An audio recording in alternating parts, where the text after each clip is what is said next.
this guy? That does not look like Matt Mandel, or at least Matt Mandel's.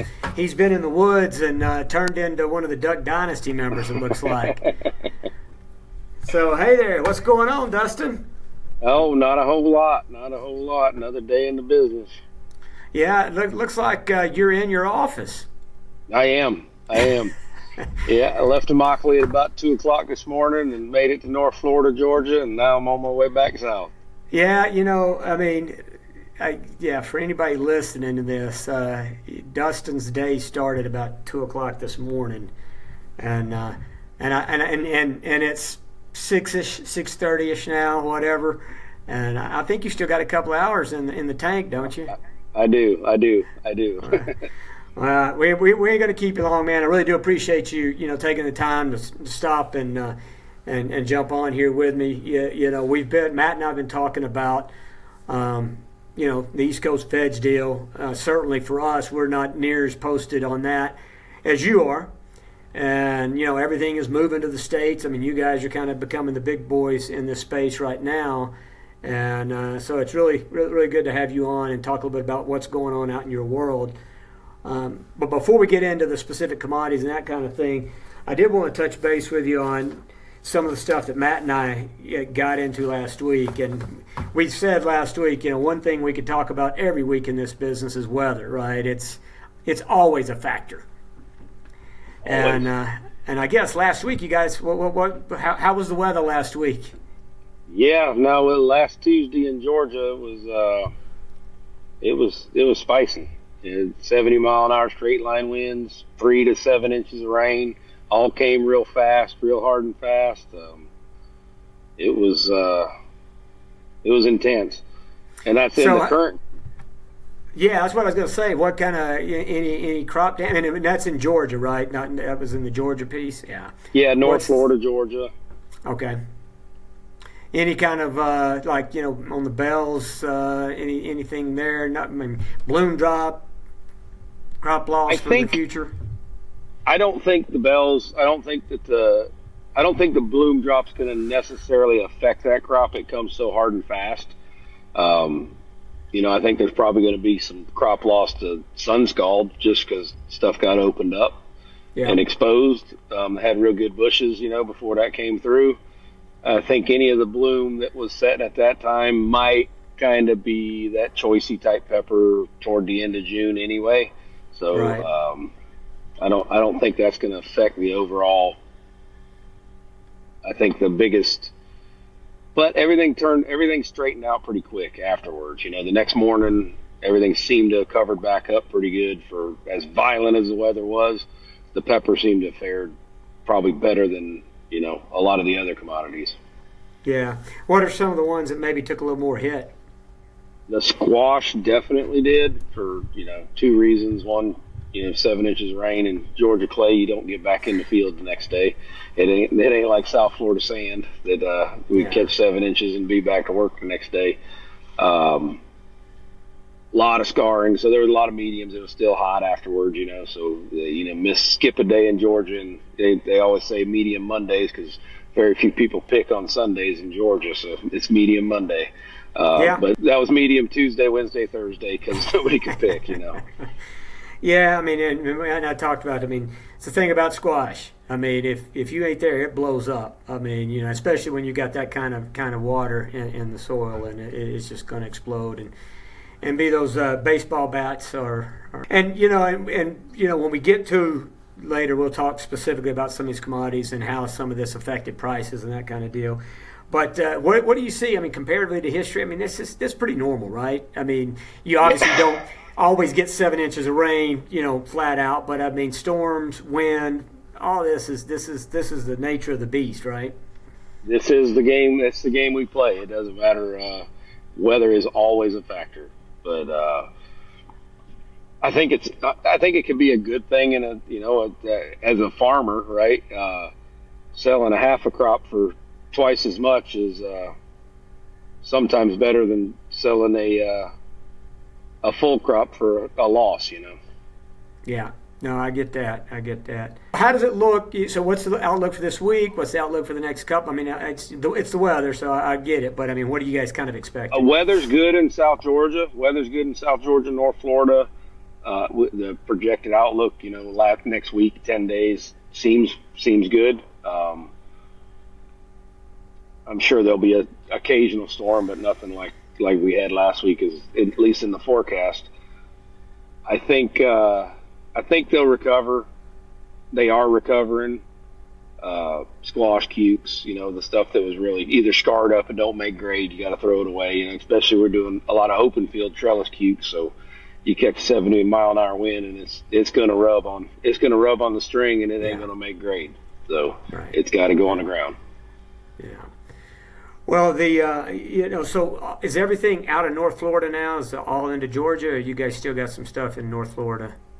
Well, the North Florida Georgia deal is kind of the same thing. It's just there's as much veg growed right over the state line as in the Florida side as there is in the Georgia side. There's kind of that Lake Park areas. Jennings, Florida, which is more of the sandier type soils that fare pretty well on the veg and pretty well on the rain. And then you get a little further north into like the Tifton, Valdosta area. It's a little heavier ground, and that's where that clay where you really can't get into, you can't get back into the fields near as fast. Yeah, gotcha. All right. Well, it's like I say, but spring is here and summer's fast approaching, so things just going to keep moving north, right? And moving up. It was only 90. It was only like 97 in the field today, so it's not too hot.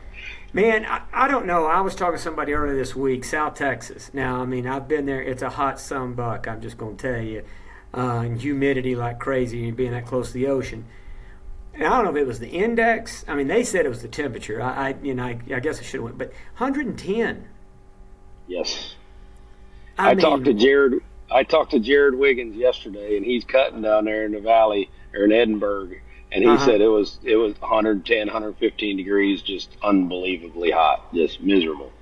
And that's early. I mean, like I say, it gets hot, and honestly, even at 110, I mean, not only is that early, that's uncommon. I mean, that's right. That's smoking. So those folks are they're boiling. And the crops will come fast. There's not going to be no legs or longevity to them crops, especially on the watermelons. That's all that's over there right now, to speak of. But they won't last long at that. No, and and then what's been affected by the weather? They've had some big storms through Texas. On the veg side of it, you start getting up to up further north, up around San Antonio. There's a lot of squash that's grown in that area, and I know they've been having some serious struggles on production, and then, like I say, making grade and all that kind of stuff. Because not only is it hot, it's been super wet quite a bit in that area. So bad combination for squash. It's a real bad combination. I know that. Well, hey, speaking of high, the high cost of labor or the access to labor. So Matt and I got off into discussion on some reports on H2A stuff, and you're a guy that I'm sure you and Farmers Alliance, you guys are highly connected with the H2A program. Tell me a little bit about what you're experiencing, what's going on there. I mean, do you guys utilize the H2A program much? Yeah, 100%. 100% of our labor is H2A. Okay. I would say out of our 31 farms that we represent, there might be 2 or 3 that still utilize some domestic labor, but everybody else is H2A. It's the only way. I mean, we have no other option, right? To rely on domestics is a fool's errand. You just might as well throw your money away. Well, I mean, are you finding adequate supply, or are you guys just getting by with what's available through that program? So we've been doing it long enough. I think we're in our 7th season full time, full H2A, and we've grown it every year. We do it all internally. We don't have a crew leader in FLC that does it. Our farms do it directly. So we got a really tight thumb on it.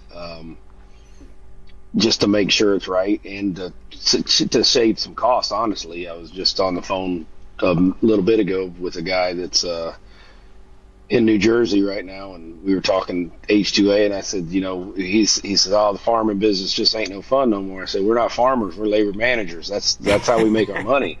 You got to be a labor manager. That's the reality of this deal is you got to be efficient with your labor. We're labor managers, right? That's how we make our money, and it's whether it's here or whether it's in Mexico, it's the same thing, right? It's the efficiency of labor is the key to profitability. So, the reports and everything I read, man, talks like there's opportunities, issues, whatever you want to call it, with the program. I mean, are there, or, and usually everything has something, but what do you think, what is it they need to do to improve that program? Honestly, I haven't thought about a way to fix it. I'm working with what we got because I feel like I don't have any ability to fix it, right? I don't try to control things I can't control, so we play within the rules and go. The overall cost is, one thing is AWAR is a major, it's a shot in the dark, right? Especially for us in South Florida. We put our contracts in. We got a meeting next week for next season's labor. June 1st, we'll be putting our contracts in. Well, we're negotiating with retail or whatever it is based on known numbers coming into the winter season, and come January 1st, it's a blind shot of what AWAR is going to be. Right. Last year we had a 40-cent increase, which it may not seem like much, but it's substantial. When you're talking across the labor deal. I mean, we're working. These guys come in August, September.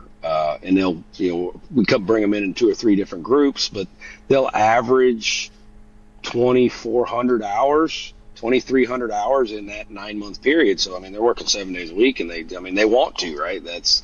But the overall, so if there was any way to freeze and I don't think they can actually reduce AWAR at this point. I think you'll cause an uproar in what we were getting paid $14.33 last year. Now you're going to bring me down to $12.50. I don't think that would go over well, but something that stabilizes it, right, would be a major help. Yeah, or give you at least maybe a much more forward look, right? So when you're negotiating your contracts, have the deal a little earlier, so at least before you go into making your deals, kind of what you're up against. Right. Yeah. And then you take the overall cost of bringing them in. I was just going over them numbers the other day with my wife, and by the time you put the application fees and transportation and Monterey fees and all we figure it's about $1 an hour is what it costs over that 2,000 hours. Say if you're going to average 2,000 hours on a guy in a season. It just bringing them here is $1 an hour, So you got $14.33, then you throw another $1 an hour for bringing them in, and then you throw another $1.50 an hour for housing, and now you're looking at $17 an hour, Yeah. I think that's kind of been the thing, that what I've read is really when it comes down to it, it's the overall cost, given the fact of what the markets are allowing for, right? Which there's been tons of discussion around inflation impacting us all throughout the supply chain. Yet the ability to pass that on has been somewhat difficult, right? And to push that forward. And so all of us are facing all these higher costs, and that's kind of the thing on the HA program. What I read was, realistically, they got to take a look at that whole cost component and figure out, how do we get some of those costs in so American farmers can have a labor force, and not only have the labor force, but have it to where they can actually have product to compete with and make money on. Well, and to go to what I say it all the time is, whether we were out at the Swipe Expo, right, and me and you and a handful are talking, and what's the Florida farmer doing at the Swipe Expo? This game. What we are as farmers, we've been put on this earth by God to feed the world, right? Whether it's America, Mexico, whatever it is. Yeah. And this last year, you look at this last season and the weather, whether it's America or Mexico, we can't put all our eggs in one basket, right? There's so few of us that do this. To say that Mexico's going to do all the production it's you're looking for a disaster. Or say that Florida or Georgia or whatever. I mean, I know there's that common battle between Mexico and American farmers, but by golly, I don't necessarily agree with it. I think there's got to be some kind of come together and a little more, which I guess it plays capitalism and all that plays into that. But in the end, we're here to feed 350 million people, right? That's our job. My deal is like, for all of us in this business, it's always my argument. It's like, look, guys, we're all in the fresh produce business, right? And if we work together, we can win together. I mean, the real objective for all of us should be, how do we get more people eating the stuff we're growing, right? That's right. How do we get that consumption up, right? And quite honestly, being able to have year-round production. I mean, you're not growing too much in Georgia in the wintertime, really. I mean, it's just, you're just not. It's just cabbage, the weather doesn't allow. Some brassicas, right? Some brassicas, cabbage, cauliflower, broccoli. You can get away with some of that, mustards, but you ain't going to get truck veg, right? Truck veg ain't going to happen in the wintertime. And just like in western Mexico right now, I mean, everybody's shutting down over here. Why? Because it's hot as Hades over here, and ain't freaking nobody going to be able to grow nothing, right? So you got so not only can they do, even if they can't supply everybody, and they can't supply them 12 months out of the year, and increasing production, consumers, continue to eat because they get used to it. It becomes part of their normal routine, and so all of us working together to fill these gaps. And there's going to be competition. I mean, right? I mean, ideally, That's right. The competition. If we really approach it like, look, there's going to be competition. I'm going to be the best competitor in the space, right? And I'm going to go out best quality, best delivery, best service. I guess that's my philosophy. Again, I know that not everybody shares in that, but yeah, you and I are definitely aligned. I mean, us as groups working together, I believe will actually increase the amount of exposure of fresh produce, get more consumption. In the end, we all win. So that's right. That's exactly right. I mean, you go to a grocery store, go to a Walmart, right, and you see 40 feet of wet wall, 30 feet of wet wall. Publix is just, they're shrinking theirs. I heard that the other day. They're going from 30 feet to 20 feet, but there's 45, 50 aisles of processed food, right? That's our enemy, right? Not each other. Oh yeah, exactly. Yeah, I mean, 80% of the grocery store, like you said, that's our competition. That's who we're trying to take share from. And so, something I read this week. So J.P. Morgan, I get these reports, and they had a guy do it was a market report. It's really a global report on farming, but some interesting statistics or interesting information come out of it.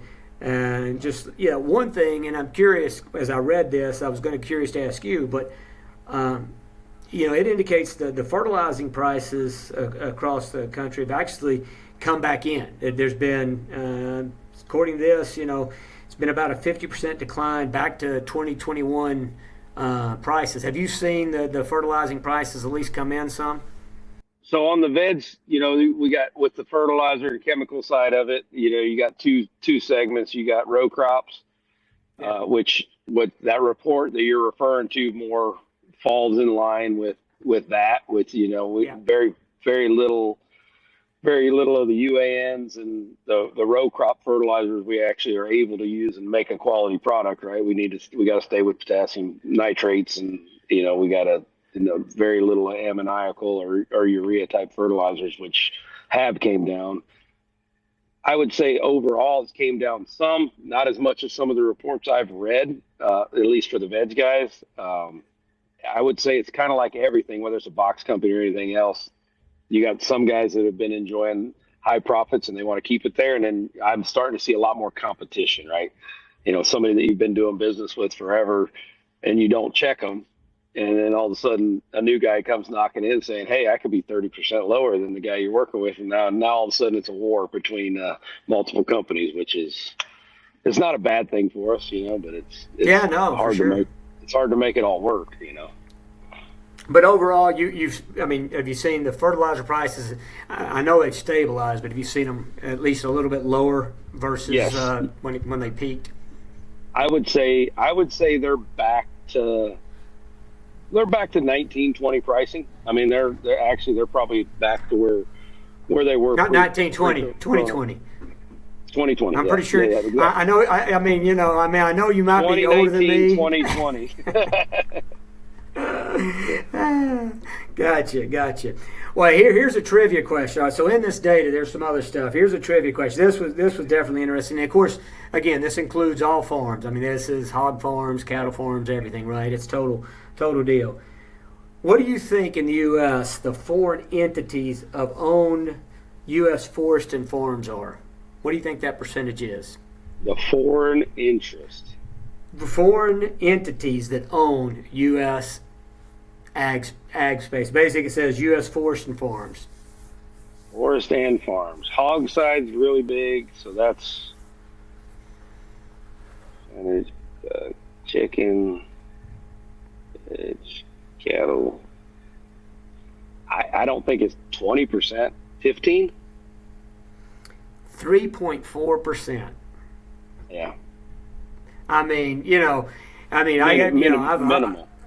Yeah, I mean, you hear a lot about it, and of the foreign holders that are largest, Canada's number one at 31%.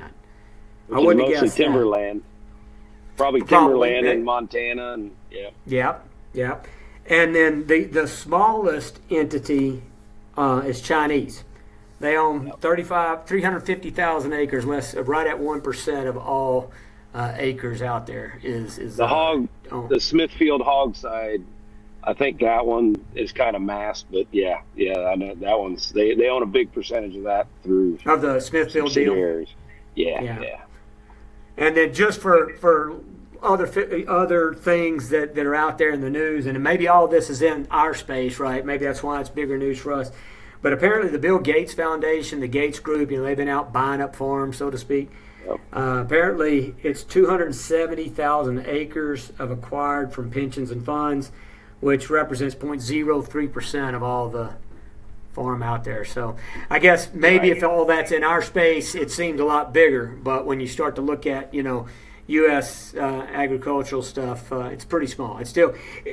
Honestly, it's mostly 45% of all farmland is small farms. 45% is. Yep. And I think it's under 5.5 acres or something. I mean, it's a very small number.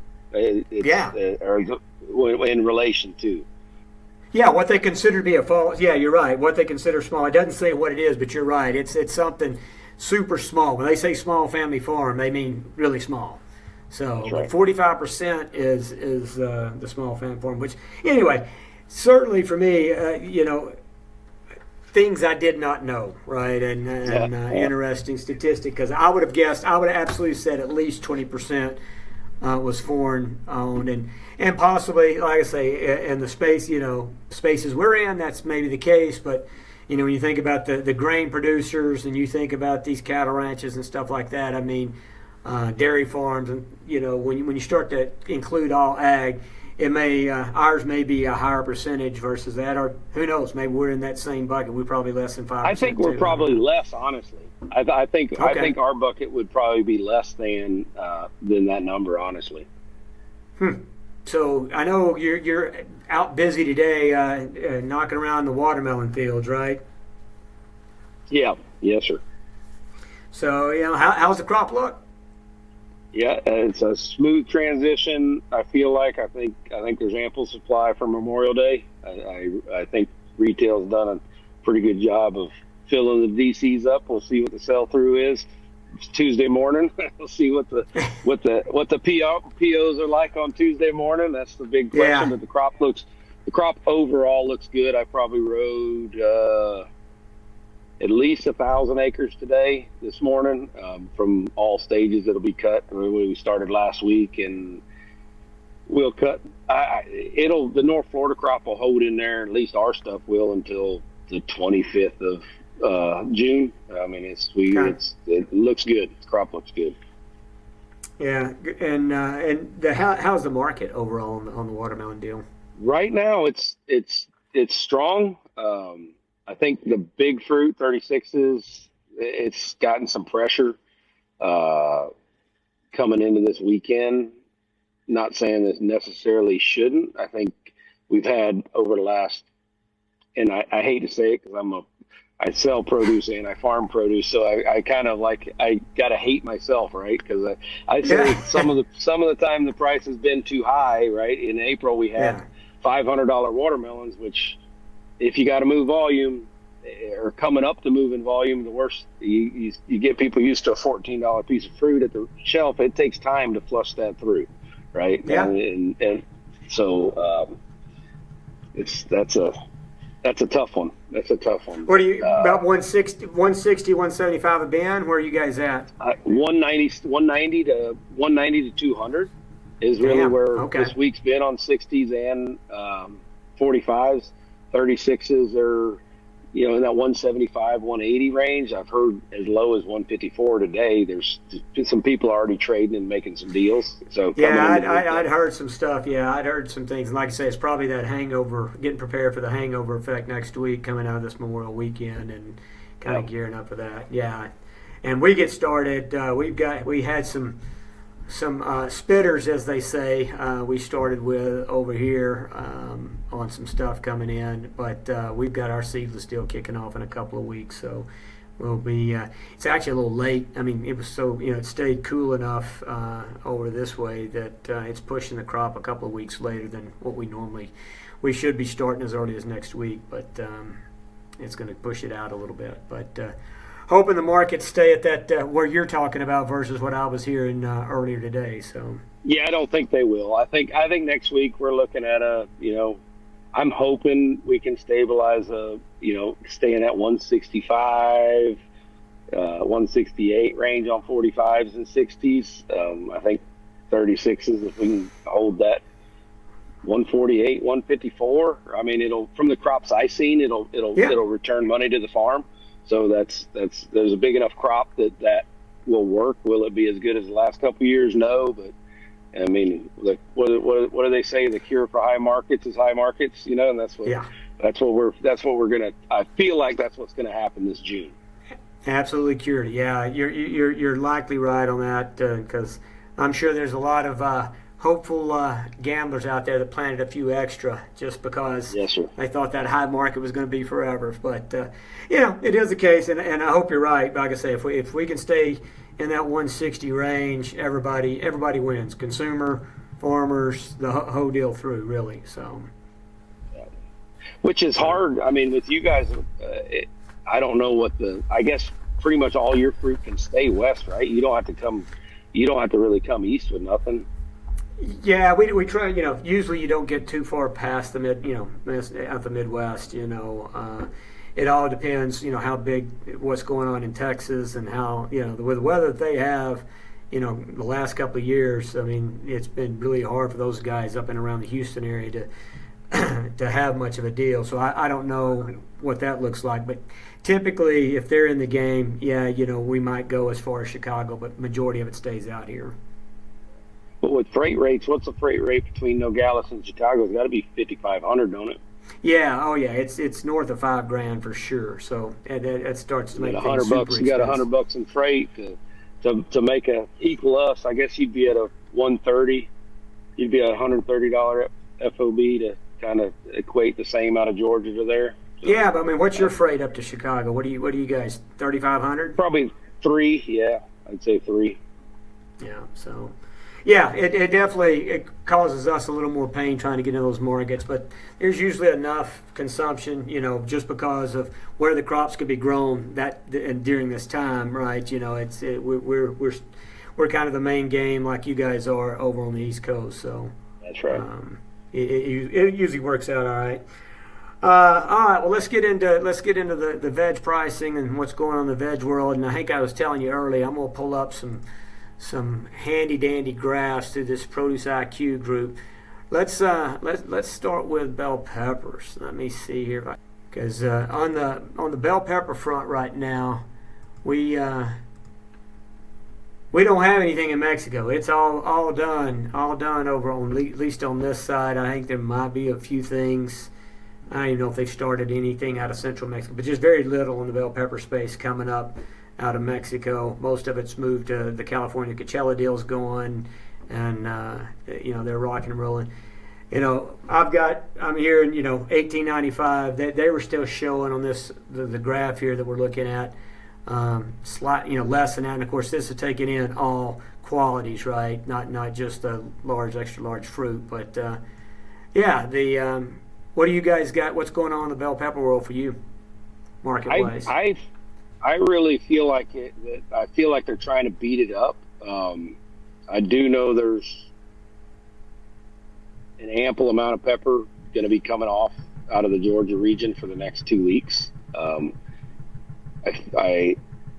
don't really see the need to beat it up, but I felt it today.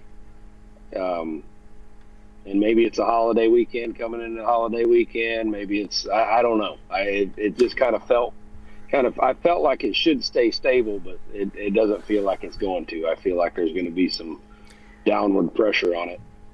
Well, you look at this graph. You look at this graph here, and then keep in mind this data points are a week in arrears, right? So we're looking, the lines that are this year's through Friday of last week. It's not taking into account this week, but based on this, it looks like it's going to get ugly for a couple of weeks if it stays anywhere close to trend on this. Now it was ridiculously high going into the end of May last year. On the bell pepper, there's nothing available last year, so it made the crash much bigger. That was that high prices cured the high price program back then, and it really drove it down. So, but I think you may be on to something. I think unfortunately it may be a little bit of a bloodbath in the bell pepper space for the next couple of weeks anyway. Yep, I think so. I think between the Kentucky crops and North Carolina,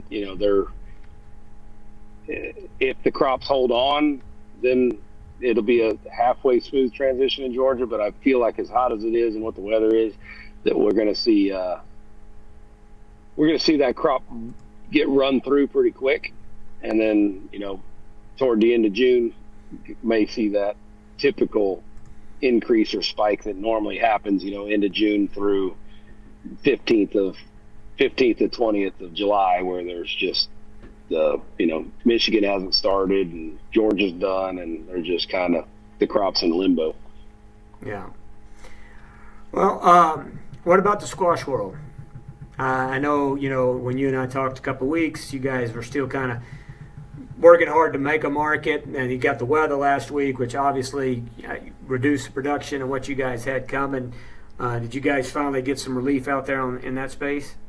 Yes, the squash deal is the hot sister right now, and I don't think it's I don't believe it's long lived. I hear the glass half full guys saying that it's going to last for 3 weeks. I don't necessarily believe that.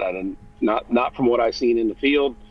We got some production going to be starting further north. Well, maybe this graph representation will give you a little more optimism, because this dude has been pretty well spot on with last year's pricing the last 4 or 5 weeks, and even if we're just halfway close to this damn graph on here, if we even were below it slightly, I'll take it and run, because it shows nothing but a climbing market between now and got another 10 weeks or so on this deal. So if you look at this thing from last year, squash market, and it's been following the pattern of this past year, close 5-6 weeks in a row. It shows this thing could be good, and I definitely think out here we've got at least another probably 8-10 days on what we're looking at. I mean, this week gray's $18.95, yellow $20.95, Zook's anywhere from $20 to $22. And then when you get to the organics, I mean, the yellow's pretty close. Organically, it's about the same as conventional, but Zook organics like 25 plus is what you can get. And so, I don't know. it feels a little bit like California maybe doesn't have as much this year. And again, if last year's any indication, it bodes well, at least against last year. Now, I don't know. I'm like I say, squash guys, we tend to be, we've seen enough markets go super good to go super bad in a real quick time frame. And, when you're dealing with a 35, 40-day crop, it doesn't take long for some entrepreneur to become a squash guy, and all of a sudden we got another 300 acres of squash coming into the market. But I don't know. I think, like I say, looking at the way things have trended last year, and I can tell you, realistically, since we've been in the summer deals, it's definitely better than that October, November time frame, which is a terrible disaster. Right. Yeah. So we shall. Yeah, and it's the summer deal. The summer deal is in such small acreage. I think that's what you're seeing there. Is there's not, especially when you come east, there's not any really big squash growers outside of Georgia, right? It's in small open ground, unirrigated. So which causes the volatility, right? They catch a rain, it's good for them. Catch too much rain, it's bad for them. Don't catch a rain, it's bad for them.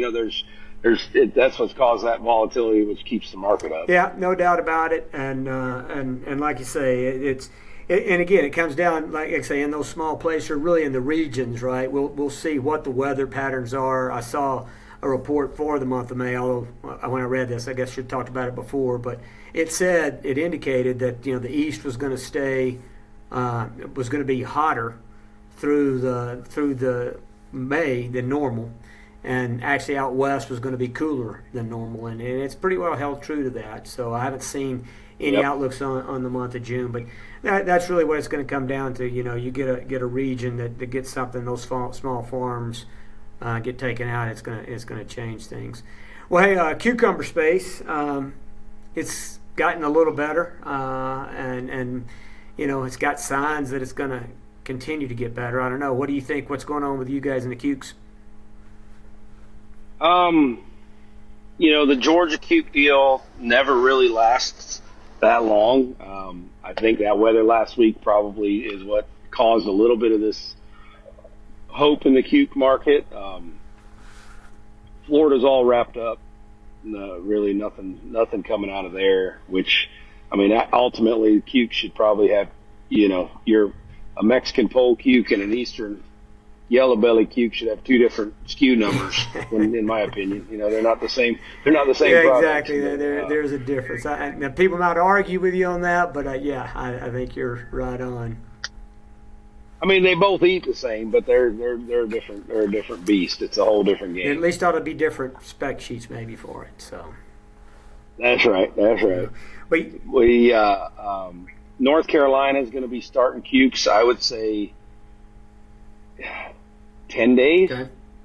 Which there's some bigger acres there, right, for this June deal. So I think that bodes well for either side of it. At least for supply side, I think there'll be a help there.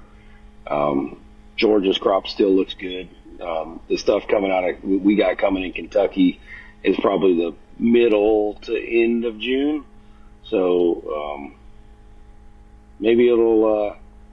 I like steady markets. If we could ever figure that out. Don't we all? Again, we really everybody I think talks about that, and I don't know. Nobody's figured it out. Maybe AI will figure that out for us. That's what we need to plug into our AI model. How do we get stable fresh produce markets? So we'll see. But so what do you guys price wise? What are you guys seeing on supers, selects? Supers, I think that $18 range is the right number. You may be able to get a little bit more. Selects, it's probably, that's kind of all over the place. The R quality, the ground cukes, is it a pole cuke? Is it a ground cuke? It causes a wide range. It causes a wide range in pricing. What somebody's calling a select. Yeah. Yeah, we're pretty much in that camp, and honestly, the select deal is a little bit even wide ranged out here right now. The super deal, it's a pretty well a solid $18, $19 on the supers, and feels like it might have even a little strength to push up above 20. The select side, it's come up, it's stabilized, and good selects. You're looking at 16, but there's marginal stuff down there in the $12 range. So it's a pretty big gap. But again, it really comes down to what kind of select you're talking about. So, but one market that I don't think you're in much. So be thankful. I mean, it wasn't. You wanted to be there a few weeks ago, but it's no longer the place to be, and that's the Roma market. Oh my goodness, that thing is it's in a tailspin. And they're coming out. It's all coming out of Mexico, or because I know there's not much coming from the east. I mean, there's nothing over here. Yeah, no, most everything is now out of here, and it was it? I guess. First part of last week, I mean, to talk about, how things turn in this business. I want to say it's the first part of last week, it was $20 and people looking for. In fact, they were buying them at the farms in Mexico for $17, $18. And so if they can do that, they ain't sending them north, right? Unless they're going to get 22, 23. So you had that front end last week, and then all of a sudden the bottom came out, and now we're 10, 12. I mean, that thing flipped hard and fast. So, but what's I mean, you got a close enough connection to the Mexican farms. A $10-12 deal does that give a return to the dirt? Yeah. 10 to 12. I mean, it's you can live on that, right? I mean, that's definitely something that they're like anybody else. More is better, but no, 10 to 12, honestly, and even. This time of year, it's not the end of the world. So I guess last but not least, Dustin, the hot pepper deal, right? It's been a fabulous market, but looks like the fabulous market is coming to a close soon. Based on what we're on half of it.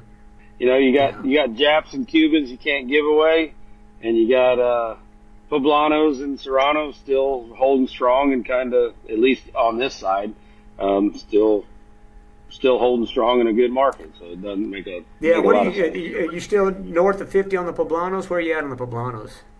No, Poblanos, I would say no. We've never got it up that high on this side. We're probably 26, 28. Yeah. Okay. 26, 28 on the Poblanos, and Serranos, they were north of $50, $60. But them things need to be $40 anyway with the labor cost of harvesting them. So. Yeah, and the jalapeno market, it's about a $17 bill more or less out here, and Anaheim's closer to 15. So.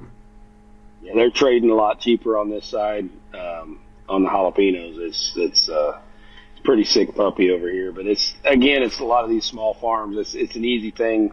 It's kind of like the squash deal. There's some of these small farms that can put in 4 or 5 acres, 3 or 4 acres with no marketing plan, causes a disaster for all of us when you're getting outside of your contract business or your retail business, and you got to go to the street with it. Well, your neighbor's selling it for $10 because they're a week old and been in the cooler. Well, now everybody thinks that's what the market is. Yeah, and.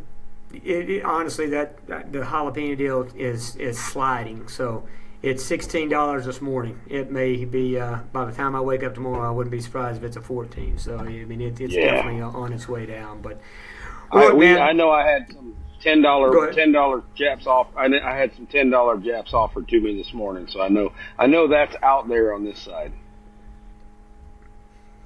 All right. So man, it's been fabulous. I know that, like I said, you started at 2 o'clock this morning.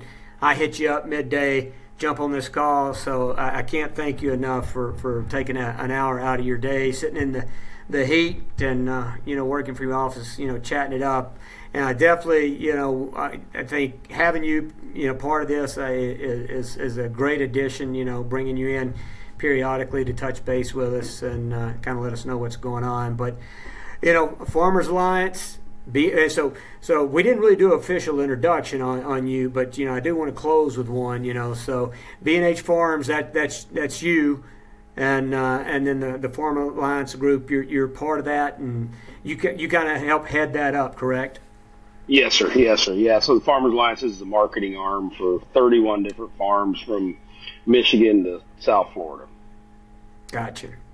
Right. And, if people are looking for some amazing veg items, this summer, right? I mean, it's Farmer Alliance, jump online. Is it at farmeralliance.com? What's the easy way to look you guys up? Farmers Alliance or farmers-alliance.com. Farmers-alliance.com. Perfect. Well, man, thank you very much, Dustin. I appreciate it.